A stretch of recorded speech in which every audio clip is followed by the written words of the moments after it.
चलिए students, continue करते हैं अपना चैप्टर।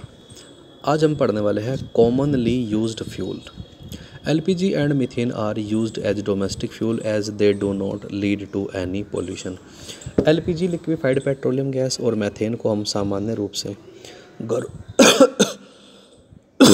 घरों में इस्तेमाल करने वाला फ्यूल कहते हैं।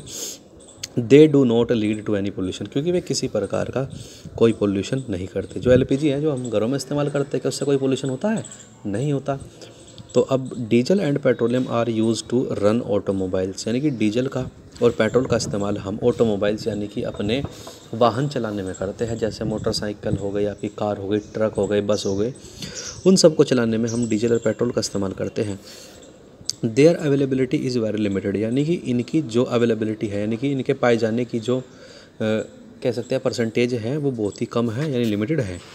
Usage of diesel and petrol cause air pollution, अगर आप पेट्रोल का और डीजल का यूज़ करते हैं तो वो एयर पोल्यूशन का कारण बनता है। Hydrogen as a fuel, hydrogen भी फ्यूल की तरह काम करता है। Hydrogen has the highest calorific value but it is highly inflammable. Hydrogen की जो कैलोरीफिक वैल्यू होती है, यानी कि इसकी एनर्जी होती है, वो बहुत ज़्यादा होती है, जिस कारण ये बहुत ज़्यादा ज्वलनशील होता है, यानी इसमें आग लगने के ज़्यादा चांसेस रहते हैं बहुत तेज़ी से। एंड डिफ़िकल्ट टू हैंडल, और इसे हैंडल करना बहुत डिफ़िकल्ट होता है। ट्रांसपोर्ट एंड स्टोर, और इसे ट्रांसपोर्ट करना और स्टोर करना भी बहुत डिफ़िकल्ट होता है, यानी कि एक जगह से दूसरी जगह तक आसानी से नहीं ले जा सकते और स्टोर आसानी से नहीं कर सकते। It is used as a rocket fuel, rocket fuel में इसका इस्तेमाल करा जाता है। चलिए आगे पढ़ते हैं। Burning of fuel leads to harmful product. Harmful effect क्या है? Carbon dioxide, carbon monoxide, oxide of sulphur, oxide of nitrogen, unburnt carbon particle, soot, ash, smoke ETC are produce when fossil fuel are burned, यानी कि carbon dioxide, carbon monoxide, oxide sulphur का, oxide nitrogen का, बिना जला हुआ carbon particle, soot, ash, smoke, ये सारे के सारे वे फॉसिल फ्यूल होते हैं जो जलने के बाद, ये तो कम्प्लीटली जलने के बाद या अनकम्प्लीटली जलने के बाद हमें मिलते हैं। The harmful effect of this various pollutants on our environment are summarised below. इनके जो प्रभाव हैं, इन जो चीज़ें निकलती हैं, इनके जो प्रभाव हैं, ये हमें नीचे दिए गए हैं। तो एयर पोल्यूटेंट्स क्या है हमारे? जैसे डस्ट होगा तो इफ़ेक्ट क्या है? एलर्जिक रिएक्शन, डस्ट से हमें एलर्जी हो सकती है।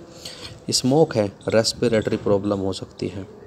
कार्बन मोनोऑक्साइड से रेस्पिरेटरी प्रॉब्लम तो हो ही सकती है, may even lead to death, यानी कि कार्बन मोनोऑक्साइड से मृत्यु भी हो सकती है। कार्बन डाइऑक्साइड एक्सिस, यानी अगर अत्यधिक मात्रा में कार्बन डाइऑक्साइड का इस्तेमाल हो जाए तो ग्रीन हाउस इफेक्ट होता है। एटमॉस्फेरिक टेम्परेचर राइजेज, यानी कि जो हमारी पृथ्वी है उसका तापमान बढ़ जाता है, जिसके कारण बहुत गर्मी हो जाती है। ऑक्साइड ऑफ सल्फर अगर ये बढ़ जाते हैं, डैमेज लंग्स, यानी कि हमारे फेफड़ों को ख़राब कर सकते हैं। Produce acid rain, acid rain का निर्माण कर सकते हैं। कोज कोरोजन, यानी कि जंग वहाँ पर किसी लोहे पर लगा सकते हैं। Oxide of nitrogen, lung congestion, produce smoke, यानी कि धुआं बहुत ज़्यादा जनरेट कर देते हैं और लंग कंजेशन भी होता है। चलिए अभी बात करते हैं नेक्स्ट पॉइंट की। हमारा नेक्स्ट पॉइंट है बच्चे ग्रीन हाउस इफेक्ट। अब ये क्या होता है? The carbon dioxide release during combustion can result in an increase percentage of gas in air. Carbon dioxide जो रिलीज होती है कंबशन के दौरान, वो बढ़ा देती है गैस की परसेंटेज को एयर में। An atmosphere with excess carbon dioxide traps more heat, जो एटमॉस्फेयर होता है अत्यधिक मात्रा में अगर उसमें कार्बन डाइऑक्साइड हो तो वो ज़्यादा हीट प्रोड्यूस कर लेता है। This is called the green house effect, और यही हमारा अत्यधिक मात्रा में कार्बन डाइऑक्साइड गैस का बढ़ना ग्रीन हाउस इफेक्ट का कारण बनता है। Many scientist believe that this can result in an increase in the average temperature of the earth. बहुत सारे वैज्ञानिकों का ऐसा मानना है कि अगर ऐसा होता है, कार्बन डाइऑक्साइड की मात्रा अगर हमारे वातावरण में बढ़ती है, हमारे एनवायरनमेंट में बढ़ती है, तो वो अर्थ के टेम्परेचर को बढ़ा देती है। This phenomena is called global warming. इस फिनोमिना का मतलब है ग्लोबल वार्मिंग, यानी कि संपूर्ण विश्व गर्म हो जाता है, ये ग्लोबल वार्मिंग कहलाता है।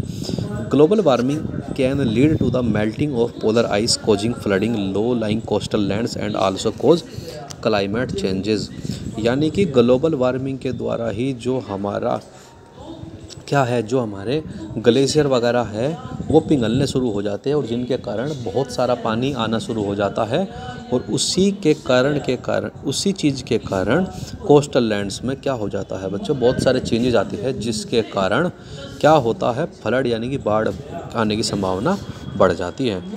एसिड रेन क्या होती है, burning of coal and diesel release sulphur dioxide gas, यानी कोल का और डीजल जब जलते हैं तो रिलीज करते हैं sulphur dioxide gas.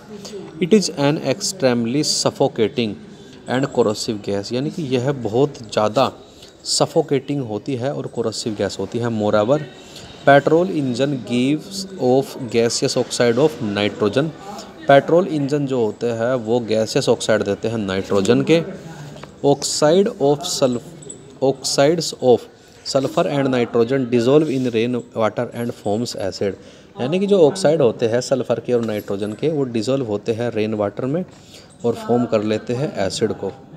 Such rain is called acid rain, ऐसी रेन को ही क्या कहा जाता है, एसिड रेन कहा जाता है। These acid rain is very harmful to both living and non living, इसी प्रकार की जो रेन होती है वे बहुत ज़्यादा हानिकारक होती है, लिविंग के लिए भी और नॉन लिविंग के लिए भी। चलिए स्टूडेंट्स अब आगे पढ़ते हैं। Some harmful effect of acid rain are given below, कुछ बहुत ज़्यादा हार्मफुल इफ़ेक्ट जो एसिड रेन के हैं उन्हें हम पढ़ते हैं।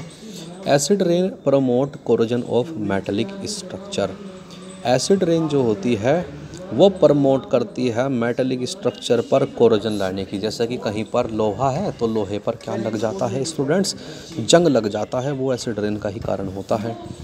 Acid rain also effect plant and aquatic marine life, it destroy plant fish etc।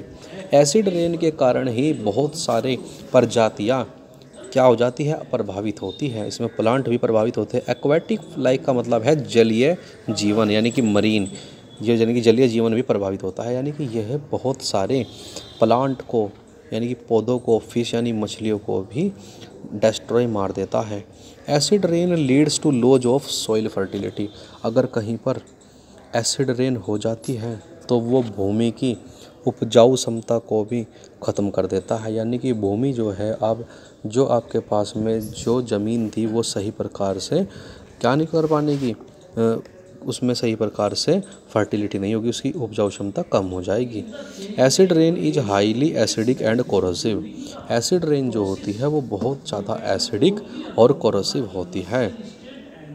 Acid rain react with limestone and marble of the historical monuments, acid rain react करता है limestone चूना पत्थर के साथ में, मार्बल के साथ में, हिस्टोरिकल मोनूमेंट यानी कि जैसे ताजमहल वगैरह हो गया, वहाँ पर जब एसिड रेन होती है due to such reaction marble get corroded and loses its shine, यानी कि अगर ऐसी रिएक्शन वहाँ पर होती है तो जो मार्बल होता है वो अपनी शाइनी सरफेस को खो देता है, उस पर पीलापन आ जाता है। कई बार आपने देखा होगा बच्चों, ताजमहल पर भी वो मार्बल का बना हुआ है, संगमरमर के पत्थर का बना हुआ है, तो जब बरसात होती है तो बरसात क्योंकि हमारे एटमॉस्फेयर में तो बहुत सारी गैस मिली हुई है, तो जब वे सारी की सारी गैसें आपस में रिएक्शन, तो वे गैस तो नॉर्मल टेम्परेचर पर रिएक्शन नहीं कर सकती आपस में, तो जब वाटर होता है और वो गैस वाटर के साथ रिएक्शन करती है तो वहाँ पर एसिड बन जाता है।